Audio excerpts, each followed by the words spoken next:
Some people have called welfare the largest black feminist organization in U.S. history. I don't know if you were aware of that.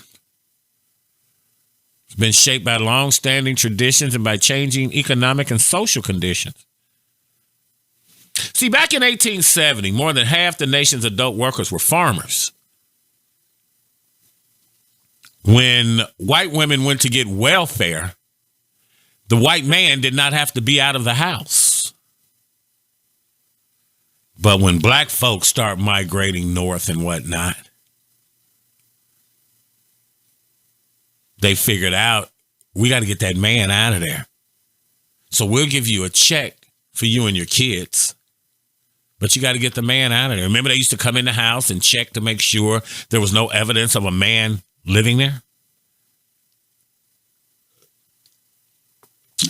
1870, half the nation's adult workers were farmers. In the years that followed, however, industry developed rapidly and the economy tended increasingly to be characterized by industrialization, specialization, and urbanization.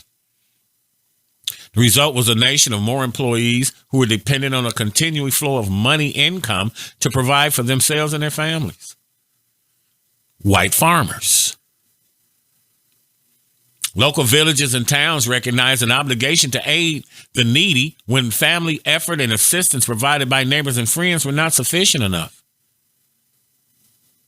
Gradually, measures were adopted to provide aid on a more organized basis, usually through cash. These cash allowances to certain categories among the poor, a long and paternalistic history of punitive regulations. As I just explained to you, the classic example of this was the man in the house rule enforced throughout the 1960s for welfare recipients, including those in public housing. So if the government was giving you housing and giving you a check, that nigga got to go. The man in the house rules sought to enforce social norms about who was morally deserving of welfare. Specifically, the rules prevented adult males from residing with the mother and the children who received the assistance. The rules sought to ensure only women with children who at the time were expected not to work benefited from welfare.